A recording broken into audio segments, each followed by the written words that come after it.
Bueno, está aquí con nosotros ya el doctor Portorreal, un hombre que repito, como decía en la introducción del programa ahorita, que ha desempeñado un papel estelar en la defensa de los derechos humanos en la República Dominicana, un experto en el tema y experto también en derecho procesal penal, porque él ha estado en los tribunales durante muchísimo tiempo. Tenía 4 años fuera del país, ahora vuelve al país y entonces quisimos invitarlo para hablar un poco pues, de su experiencia fuera. Dígame, doctor, usted estaba en Washington. Estuve un tiempo en la misión permanente de la República Dominicana ante la OEA, Okay. tratando de hacer algo en esas relaciones diplomáticas multilaterales. Y realmente fui trasladado para acá y ahora estoy prácticamente sin funciones hasta que los nuevos incumbentes me asignen qué hacer. Ya. Bueno, usted está aspirando a la Defensoría del Pueblo, Así es. a la Defensoría del Pueblo. De eso quisiera que habláramos más detalladamente, pero antes, usted ha llegado, usted está aquí ahora en medio una situación, un contexto bastante complicado. Tenemos un nuevo gobierno, se ha iniciado una embestida contra la corrupción y la impunidad, un primer expediente ha llegado a los tribunales, está en pleno desarrollo ese proceso, hay otro expediente que viene de atrás, como el de Odebrecht, por corrupción en ambos casos. ¿Cómo usted ve todo esto? Mira, en principio, yo estoy muy de acuerdo, totalmente de acuerdo con los nuevos procedimientos judiciales. Yo creo que el país está a la sala de una nueva realidad procesal y de una nueva realidad de la lucha contra la corrupción. Yo creo que la gente se siente complacida por las medidas que se están tomando. Yo respaldo 100% ese accionar, porque sienta un gran precedente de algo que siempre se hablaba y nunca se hacía nada. Sin embargo, se ha comenzado, y se ha comenzado con buen pie. Se ha comenzado con investigaciones puntuales, se ha comenzado dándole un carácter profesional a la investigación penal, y yo creo que sí, que eso contribuye, y lo vamos a ver a posteriori, a un mayor desarrollo y a una prevención del delito contra la corrupción. La corrupción obviamente no la vamos a resolver 100%, pero sí se puede reducir de manera considerable. Ya. Hay muchas expectativas con relación a lo que va a ocurrir esta tarde, cuando de nuevo se reúna, se continúe el juicio y se produzca una sentencia. ¿Qué usted espera? Fíjate, hay que tomar en cuenta cuál es el rol, qué está pasando en ese escenario. Se está hablando de medida coercitiva, se está hablando de medida preventiva. Hay que tener mucho cuidado con esto. La República Dominicana es signataria de un pacto internacional de los derechos civiles y políticos. Y en su artículo 7, ese pacto establece, desde 1966, que la prisión preventiva es una medida de excepción. No puede ser la regla. En la República Dominicana tenemos 22.000 o 23.000 presos preventivos, porque se ha exagerado la medida de prevención. Las personas pueden ser investigadas en libertad. Eso no tiene nada que ver con la culpabilidad o la responsabilidad de los imputados. Pero no se pueden tomar la medida de prevención como una pena previa, porque la pena previa abona al populismo jurídico y hay que tener mucho cuidado con eso. Hay que tener mucho cuidado y es un problema de principio. La Constitución habla de garantía, pero de garantía tanto del Estado como de los procesados. Y en estos momentos no nos podemos llevar del gusto del proceso. Yo no me gusta opinar a veces de procesos en curso, porque prefiero opinar sobre resultados. Los resultados son más profesionales que el proceso en sí. Y más un proceso nuevo, que como te decía, estoy totalmente de acuerdo, pero hay que tener mucho cuidado. Las medidas de coerción no son pena previa.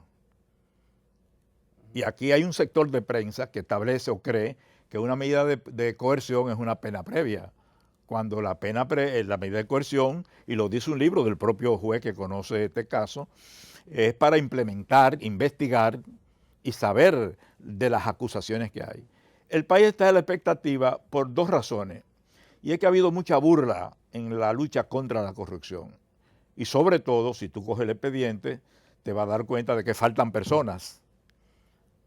Faltan personas, ahí falta mucha gente que hay que hacerle preguntas. En el propio tribunal mencionaron nombres. No, hay nombres, y eso no se puede obviar. El Ministerio Público no puede mirar a un lado. El Ministerio Público tiene que tomar nota y citar personas. Citarla, no importa el rango, no importa la condición social, no importa la condición política, y sobre todo, me doy cuenta que se está obviando un poco el tema de los militares involucrados en todo esto. Vi algo que resulta sumamente escandaloso. Cómo un imputado puede tener un arma de guerra en su casa y nadie ha hecho pregunta, ¿cómo es posible eso? ¿Y los mandos militares dónde estaban? Que este civil tenía un arma de guerra en su casa. Eso es al margen de lo que se le está imputando a este señor. Pero alguien tiene que dar una explicación.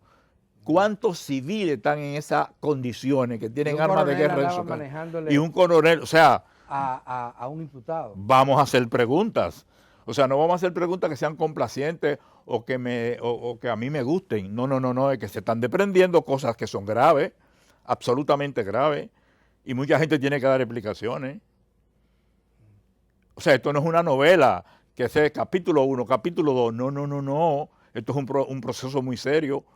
Involucra la seriedad de los investigadores, involucra la seriedad del juez e involucra la garantía de lo procesado. ¿Usted cree, doctor, que las señales que está dando el gobierno de compromiso en la lucha contra la corrupción podrían marcar el principio de un proceso más amplio de saneamiento de la administración pública? Y cuando hablo de señales, me refiero a crear un ministerio público independiente o fomentarlo y respetarlo, el respetar el debido proceso y el de actuar contra sus propios funcionarios. Yo creo que sí, yo creo que fue un acierto la designación de los nuevos incumbentes en el área judicial. Creo que fue un acierto y obviamente estamos viendo esa independencia en la práctica. Yo creo que fue un gran acierto, fue una gran decisión y los resultados nos van a dar la razón o nos van a decir que estábamos equivocados. Pero sí creo que fue un gran acierto esa designación. Y no solamente la designación, sino reiterar el propósito del gobierno de que las cosas procedan. Y yo creo que en ese sentido el actual gobierno ha creado una nueva realidad sumamente interesante. Y le pedimos de manera pública al señor presidente que se mantenga un poco al margen de esta situación, que no dé tantas informaciones sobre el tema. Ahí ya el Ministerio Público está apoderado y muy bien apoderado de temas, de ese y de lo que vienen. ¿Viene más? Tienen que venir más porque hay una vía de consecuencias. Entonces, ¿qué está pasando? Y es que el poder político aquí no está dormido. El poder político aquí está en receso para ver hacia dónde va. Y el presidente es susceptible de ser presionado. Cuando se toquen puertas del poder fáctico, un poder fáctico que existe, ese poder fáctico lo encontramos en el empresariado, en el narcotráfico, en la iglesia, en poderes que tienen, y valga la redundancia, poderes reales. Cuando esos poderes se sientan preocupados por la investigación judicial, no van a presionar al Ministerio Público, van a presionar al presidente de la República. Todos los presidentes de la República han sido presionados por esos poderes fácticos, y entonces ahí se puede imponer la consideración de carácter político, y ahí es donde viene lo que todos esperamos, cuál va a ser la posición que se asuma. Hasta ahora la cosa va muy bien, y los resultados que se esperan deben ser mejores. Y no solamente eso, hay un aspecto, no sé si tú recordarás, a mí me tocó la experiencia de ser director general de prisiones. Sí. Y yo tuve que renunciar por la profundidad de la corrupción en ese sector. O Sin embargo, las cosas han ido mejorando.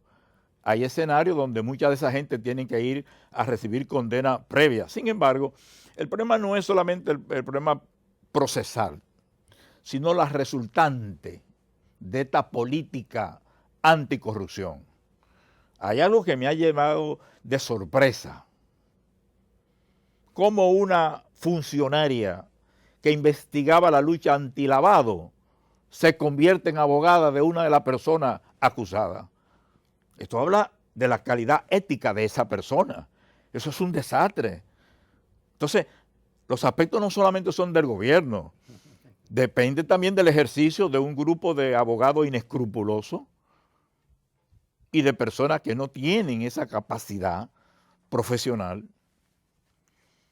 para resolver esa situación. Entonces, estamos frente a un escenario nuevo en República Dominicana, que todo lo que hacemos en opinión pública debemos de respaldar, y respaldarlo de manera solidaria y de manera pública. Aquí no es un problema de que están jugando a esa persona que están ahí, tú te quedas callada, ¿eh? No. Aquí hay que respaldar las acciones positivas que el gobierno emprenda contra la corrupción, de arriba y de abajo, de ayer y de hoy y de mañana. Y sentar los precedentes para que la gente entienda de que el dinero del Estado tiene que ser bien manejado. Ya. Doctor, se nos acaba el tiempo. Cuéntenos, ¿por qué usted quiere ser defensor del pueblo? Qué buena pregunta y rápido te lo voy a responder. Primero, porque aquí hay que crear un concepto de gobernabilidad democrática. La República Dominicana no tiene una cultura política de gobernabilidad democrática.